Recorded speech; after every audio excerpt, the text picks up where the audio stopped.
గౌరవ చైర్పర్సన్ గారు మన మేడం ఎమ్మెల్యే గారికి పుష్పం చూపించి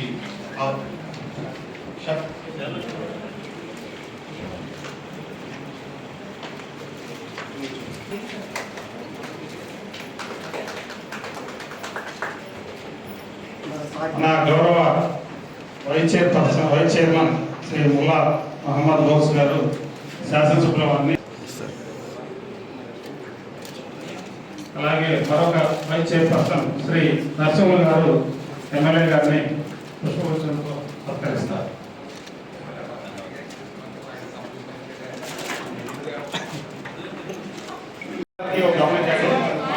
కౌన్సిల్ సమావేశంలో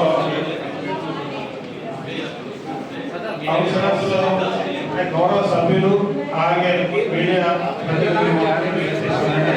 మిగిలిన వాళ్ళు మొట్టమొదటిసారిగా మనకి ఎన్నికలు అయిపోయిన తర్వాత సమావేశాన్ని నిర్వహిస్తున్నాము. ఈ సందర్భంగా మొదటి సమావేశ కార్యక్రమానికి మన గౌరవ శాసనసభ్యులు ఎక్సర్ఫీషియల్ మెంబర్గా ఉంటారు. సరే, ఆలోచన చేయండి సార్.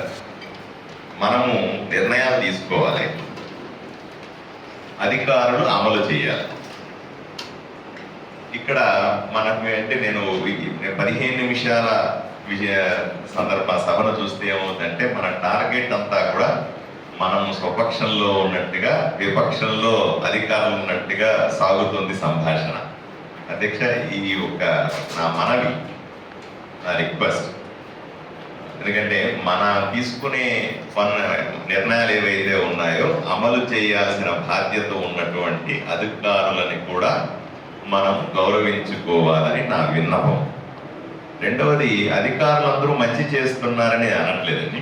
అదే సందర్భంలో మనం సరి చేసుకుంటున్నట్టే అధికారులు చేసే తప్పుల్ని పబ్లిక్గా కాకుండా వ్యక్తిగతంగా కలిసినప్పుడు కానీ లేదా కెమెరాలు లేని సందర్భంలో వాటిని అడ్రస్ చేసే విధానాన్ని బట్టి కూడా కొంత వ్యవహారం మార్పు వస్తుంది. లేకపోతే ఏమవుతుందంటే ఇక్కడ స్వపక్షం విపక్షం లాగా తయారీ మన మీద వాళ్లకు అంటే కెమెరాల ముందు ఇలా మాట్లాడినారు కదా అని వాళ్ళు బాధపడటం, వాళ్ళు ఇలా చేశారు కదా అందుకనే మాట్లాడుతున్నాం కదా అని మనం బాధపడటం, ఇవన్నీ కూడా కెమెరాల ముందు, జర్నలిస్టుల ముందు, పబ్లిక్ ముందు సరే మన ఎక్స్పెక్ట్ ఏంటంటే పెద్దలు చాలామంది నేను రాసుకుంటున్నాను జాగ్రత్తగా, చాలా వాల్యుబుల్ పాయింట్లు చెప్తా ఉన్నారు.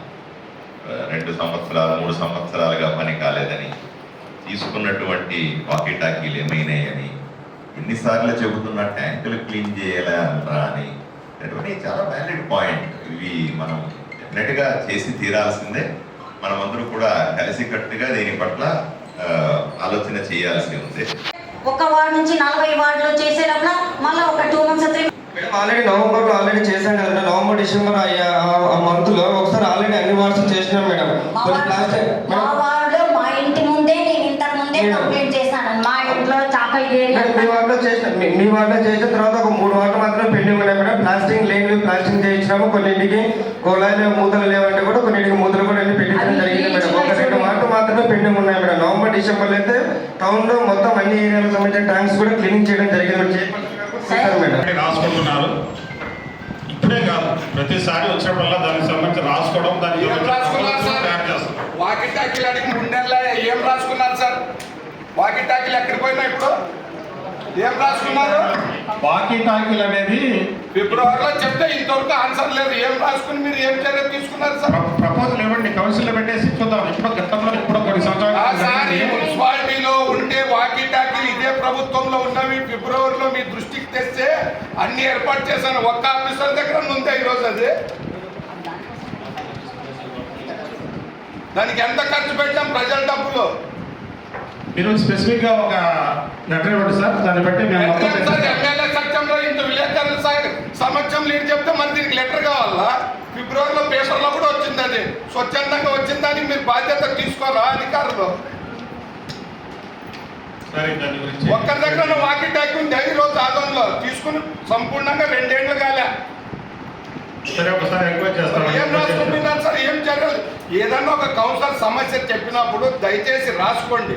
రాసుకుని తర్వాత అది వీలైతుందా లేదా ఆయనతో చర్చించండి. వీలయ్యేది ఉంటే వీలైతుందని చెప్పండి, లేదని చెప్పండి. దాంట్లో ముందు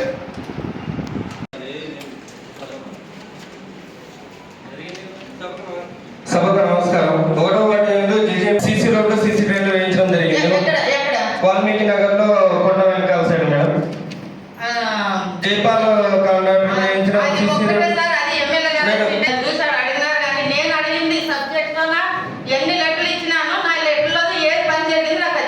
మేడం మీరు ఇచ్చిన లెటర్లో వచ్చేసి ఒక 2 వర్కులు వచ్చేసి ఈరోజు కౌన్సిల్కి తీసుకురావడం జరిగింది.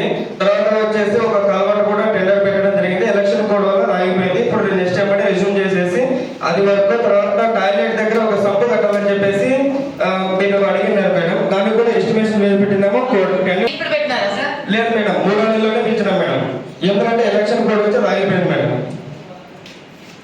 3 నెలల్లోనే పెంచినాం మేడం. కానీ ఎలక్షన్ కోడ్ వల్ల ఆగిపోయింది. నెక్స్ట్ ఇప్పుడు దాన్ని రెజ్యూమ్ చేసేసి వర్క్ చేయిస్తాం మేడం.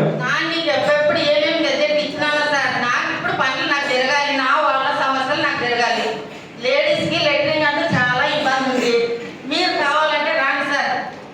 కొండం నుంచి వాటర్ వస్తే ఇంటి దగ్గరికే వస్తాయి, అవి ఇంట్లోకి పోతాయి. అక్కడ కాలువలు వేపియాలి. నాకు ఈరభద్ర దేవుని గుడి దగ్గర వేల మంది పెళ్ళిళ్ళు సీజన్ తగ్గుతుంది. అక్కడ పెళ్లి కూతురు పెళ్లి కొడుకు కానీ ఎవరైనా స్నానం చేయాలంటే అక్కడ చేయాల్సిందే కదా సార్. ఒకవేళ ఈ ఊర్లో ఉండే వాళ్ళు అయితే ఇంటికి పని చేస్తారు, కానీ అడిగిన వాళ్ళు చేయలేరు కదా ఊర్ల నుంచి వచ్చిన వాళ్ళు. ఇప్పుడు ఆ వాటర్ ఎక్కడ పోదు సార్? అది ఆ కాలువలు కూడా అడిగినా ఈరభద్ర దేవుని గుడిది, అది కూడా నాకు తెలియదు. వివిడి న్యూస్ టీవీని తక్షణమే సబ్స్క్రైబ్ చేసుకోండి. నోటిఫికేషన్ కోసం బెల్ ఐకాన్ క్లిక్ చేయండి. మరిన్ని అప్డేట్స్ కోసం ప్రతి ఒక్క కుటుంబానికి ఉచిత ప్రకటనలు వచ్చే విధంగా మీకోసం మీ ముందుకు వివిడి న్యూస్ టీవీని ఏపీ 5 నందు 99వ ఛానల్ మరియు యూట్యూబ్ నందు వీక్షించెదరు.